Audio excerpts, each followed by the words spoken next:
ਸਤਿ ਸ਼੍ਰੀ ਅਕਾਲ, ਨਮਸਕਾਰ, ਆਦਾਬ। ਮੈਂ ਹਾਂ ਬਲਪੁਰੇਵਾਲ, ਲੈ ਕੇ ਹਾਜ਼ਰ ਹਾਂ ਪ੍ਰੋਗਰਾਮ ਆਡੀਓ ਬੁੱਕਸ। ਅੱਜ ਤੁਸੀਂ ਸੁਣੋਗੇ ਨਾਵਲਕਾਰ ਨਾਨਕ ਸਿੰਘ ਜੀ ਦਾ ਲਿਖਿਆ ਹੋਇਆ ਨਾਵਲ ਪਵਿੱਤਰ ਪਾਪੀ। ਅੱਜ ਅਸੀਂ ਇਸ ਦਾ ਦੂਜਾ ਭਾਗ ਸ਼ੁਰੂ ਕਰ ਰਹੇ ਹਾਂ। ਕਿਉਂ, ਸੁੱਖ ਤੇ ਹੈ? ਪਤੀ ਦੇ ਉਦਾਸ ਚਿਹਰੇ ਵੱਲ ਤੱਕ ਕੇ ਮਾਇਆ ਨੇ ਪ੍ਰਸ਼ਨ ਕੀਤਾ। ਕੁਝ ਨਹੀਂ, ਕਹਿ ਕੇ ਬਿਨਾਂ ਕੁਝ ਬੋਲੇ ਤੇ ਉਸ ਵੱਲ ਤੱਕੇ ਪੰਨਾ ਲਾਲ ਅੰਦਰ ਲੰਘ ਗਿਆ। ਪਰ ਇਸ ਕੁਝ ਨਹੀਂ ਵਿੱਚੋਂ ਮਾਇਆ ਨੂੰ ਇੰਜ ਬਤੀਤ ਹੋਇਆ ਜਿਵੇਂ ਬੜਾ ਕੁਝ ਲੁਕਿਆ ਹੋਇਆ ਹੁੰਦਾ ਏ। ਉਹ ਛੋਟੇ ਇੰਦਰ ਕੁਮਾਰ ਨੂੰ ਕੁੱਛੜੋਂ ਉਤਾਰ ਕੇ ਵੀਣਾ ਨੂੰ ਫੜਾਉਂਦੀ ਹੋਈ ਪਤੀ ਦੇ ਮਗਰ ਹੀ ਅੰਦਰ ਲੰਘ ਗਈ। ਗਲੀ ਦੇ ਸਿਰੇ ਉੱਤੇ ਕੋਈ 4-5 ਘਰ ਛੱਡ ਕੇ ਇੱਕ ਨੀਵੇਂ ਜਿਹੇ ਮਕਾਨ ਦੀ ਛੱਤ ਹੇਠਾਂ ਇਹ ਟੱਬਰ ਆਪਣੇ ਗ੍ਰਹਿਸਤ ਦੇ ਬੋਝਲ ਗੱਡੇ ਨੂੰ ਕਿਸੇ ਨਾ ਕਿਸੇ ਤਰ੍ਹਾਂ ਧੱਕਾ ਦੇਣ ਲਈ ਅਨੇਕਾਂ ਮਾਨਸਿਕ ਪੀੜਾਂ ਦਾ ਟਾਕਰਾ ਕਰ ਰਿਹਾ ਸੀ। ਪੰਨਾ ਲਾਲ ਦੀ ਹਾਲਤ ਇਸ ਵੇਲੇ ਉਸ ਪੰਛੀ ਵਰਗੀ ਸੀ ਜਿਹੜਾ ਆਕਾਸ਼ ਵਿੱਚ ਉਡਾਰੀਆਂ ਲਾਉਂਦਾ ਹੋਇਆ ਖੰਭਾਂ ਵਿੱਚ ਬੰਦੂਕ ਦਾ ਸ਼ਰਾ ਲੱਗ ਜਾਣ ਕਰਕੇ ਭੁੰਜੇ ਡਿੱਗ ਕੇ ਫੜਫੜਾਉਣ ਲੱਗ ਪੈਂਦਾ ਏ। ਉਸਨੇ ਬੜੇ ਚੰਗੇ ਦਿਨ ਵੇਖੇ ਸਨ। ਕਦੇ ਉਸਦੀ ਗੱਡੀ ਸਿਖਰ ਉੱਤੇ ਚੜੀ ਹੋਈ ਸੀ, ਪਰ ਕਾਰ ਵਿਹਾਰ ਵਿੱਚ ਘਾਟਾ ਪੈ ਜਾਣ ਕਰਕੇ ਅੱਜ ਕੱਲ੍ਹ ਉਹ ਅਤ ਗਰੀਬੀ ਦੇ ਦਿਨ ਬਤੀਤ ਕਰ ਰਿਹਾ ਏ। ਜਿਸ ਪਾਸ 50-50 ਤੇ 60-60 ਰੁਪਏ ਮਹੀਨੇ ਤੇ ਕਈ ਮੁੰਸ਼ੀ ਰਹਿੰਦੇ ਹੁੰਦੇ ਸਨ, ਅੱਜ ਉਹੀ ਪੰਨਾ ਲਾਲ ਆਪ 35 ਰੁਪਏ ਮਹੀਨੇ ਤੇ ਇੱਕ ਦੁਕਾਨ ਤੇ ਨੌਕਰੀ ਕਰ ਰਿਹਾ ਏ। ਦੌਲਤ ਸੱਚਮੁੱਚ ਢਲਦਾ ਪਰਛਾਵਾਂ ਏ। ਇਹ ਨਾ ਆਉਂਦੀ ਚਿਰ ਲਾਉਂਦੀ ਏ ਤੇ ਨਾ ਜਾਂਦੀ। ਵੱਡੀ ਵੱਡੀਆਂ ਹਵੇਲੀਆਂ ਤੇ ਇਮਾਰਤਾਂ ਦਾ ਮਾਲਕ ਅੱਜ ਮਾਮੂਲੀ ਮਕਾਨ ਵਿੱਚ ਰਹਿ ਕੇ ਆਪਣੇ ਗ੍ਰਹਿਸਤ ਦਾ ਗੁਜ਼ਾਰਾ ਕਰ ਰਿਹਾ ਏ। ਇਹ ਵੀ ਪੰਨਾ ਲਾਲ ਦੀ ਇੱਕ ਸਿਆਣਪ ਕਰਕੇ ਬਚਿਆ ਰਿਹਾ। ਜਿੰਨੀ ਦਿਨੀ ਉਹ ਘਾਟੇ ਦੇ ਹੜ੍ਹ ਵਿੱਚ ਸਭ ਕੁਝ ਗਵਾਈ ਜਾ ਰਿਹਾ ਸੀ, ਉਸੇ ਟਾਈਮ ਉਸਨੇ ਇਹ ਮਕਾਨ ਮਾਇਆ ਦੇ ਨਾਂ ਰਜਿਸਟਰੀ ਕਰਵਾ ਦਿੱਤਾ ਸੀ।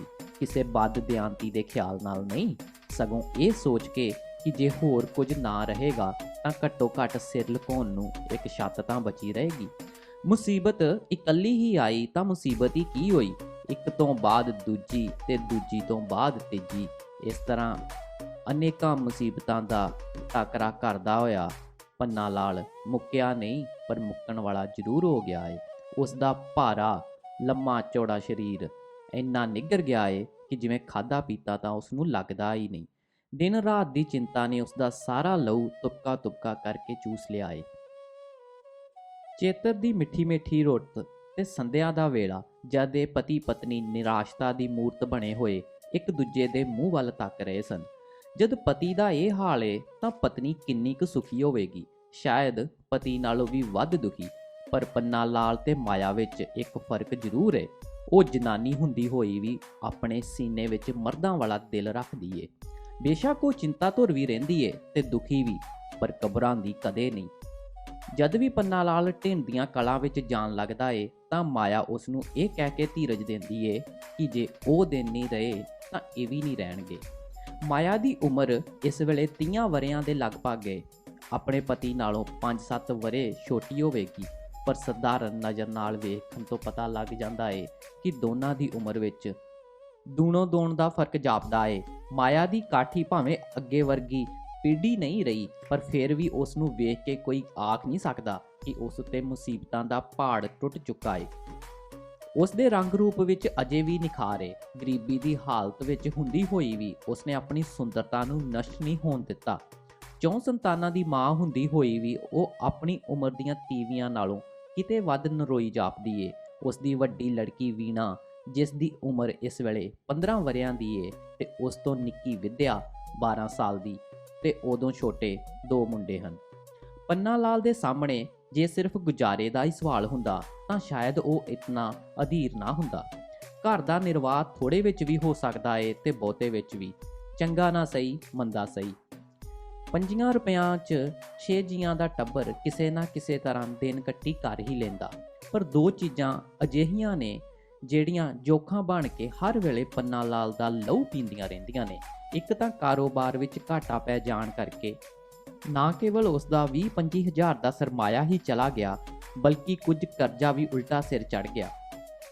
ਬਚਾਓ ਇਤਨਾ ਹੀ ਹੋਇਆ ਕਿ ਸਭ ਕੁਝ ਦੇ ਦਵਾ ਕੇ ਪੰਨਾ ਲਾਲ ਨੇ ਆਪਣੀ ਇੱਜ਼ਤ ਰੱਖ ਲਈ, ਜੇਲ੍ਹ ਜਾਣੋਂ ਬਚ ਗਿਆ। ਮਾਇਆ ਦੇ ਦਿਲ ਉੱਤੇ ਦੋਹਰੀ ਸੱਟ ਨਾ ਵੱਜੇ, ਇਹ ਸੋਚ ਕੇ ਉਸਨੇ ਕਰਜ਼ੇ ਵਾਲਾ ਭੇਤ ਅਜੇ ਉਸ ਨੂੰ ਨਹੀਂ ਦੱਸਿਆ, ਜਿਹੜਾ ਦਿਨੋਂ ਦਿਨ ਸੂੰਦਾ ਜਾ ਰਿਹਾ ਏ। ਦੂਜੀ ਚਿੰਤਾ ਪਹਿਲੀ ਨਾਲੋਂ ਵੀ ਵੱਧ ਖਤਰਨਾਕ ਹੈ।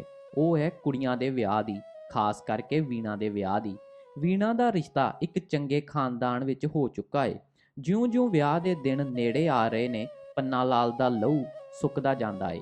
ਅੰਦਰ ਜਾ ਕੇ ਮਾਇਆ ਨੇ ਵੇਖਿਆ ਕਿ ਉਹ ਸਖਤ ਘਬਰਾਇਆ ਹੋਇਆ ਏ ਤੇ ਮੂਧੇ ਮੂੰਹ ਲੰਮਾ ਪਿਆ ਏ। ਉਸਦੇ ਮੰਜੇ ਤੇ ਬੈਠ ਕੇ ਪਤੀ ਨੂੰ ਬਾਹੋਂ ਫੜ ਕੇ ਆਪਣੇ ਵੱਲ ਖਿੱਚਦੀ ਹੋਈ ਬੋਲੀ, ਕੀ ਗੱਲ ਜੇ ਤੁਸੀਂ? ਮਾਇਆ ਸਮਝ ਗਈ ਕਿ ਕੋਈ ਨਾ ਕੋਈ ਭਾਣਾ ਵਰਤ ਚੁੱਕਾ ਏ ਜਾਂ ਵਰਤਣ ਵਾਲਾ ਏ, ਨਹੀਂ ਤਾਂ ਪਤੀ ਦੀਆਂ ਅੱਖਾਂ ਵਿੱਚ ਇੰਨੀ ਛੇਤੀ ਪਾਣੀ ਕਿਉਂ ਡੁਲਕ ਪੈਂਦਾ। ਜਿਸ ਤਰ੍ਹਾਂ ਤੂਫਾਨ ਆਉਣ ਤੋਂ ਪਹਿਲਾਂ ਹਵਾ ਸ਼ਾਂਤ ਹੋ ਜਾਂਦੀ ਏ, ਮਾਇਆ ਚੁੱਪ ਦੀ ਚੁੱਪ ਹੋ ਗਈ।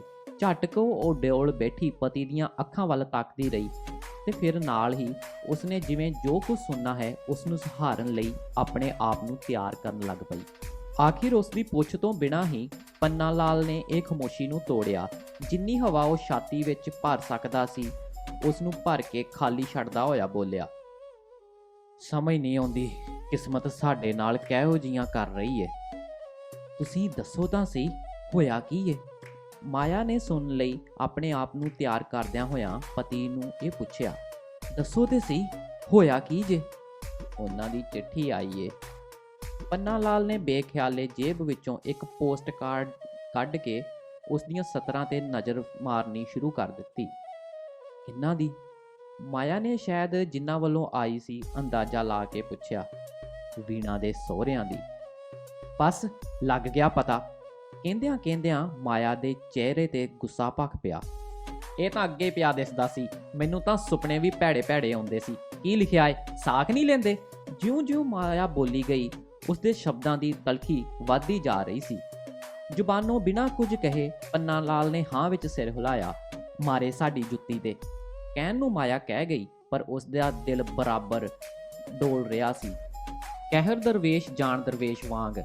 ਇਸ ਵੇਲੇ ਮਾਇਆ ਚਾਹੁੰਦੀ ਸੀ ਕਿ ਉਹ ਆਪਣੇ ਆਪ ਨੂੰ ਭੰਨ ਤੋੜ ਕੇ ਪੁਰਜੇ ਕਰਕੇ ਕਿਸੇ ਅਜਿਹੀ ਥਾਂ ਤੇ ਸੁੱਟ ਦੇਵੇ ਜਿੱਥੋਂ ਮੁੜ ਕੇ ਉਸ ਨੂੰ ਕੋਈ ਅਜਿਹਾ ਵਾਕ ਉਸਦੇ ਕੰਨੀ ਨਾ ਪਵੇ ਤੇ ਨਾ ਹੀ ਉਸਦੇ ਅੰਦਰ ਆਪਣੀ ਬੱਚੀ ਦੀ ਬਦਕਿਸਮਤੀ ਬਾਰੇ ਕੋਈ ਕਸਕ ਉੱਠੇ।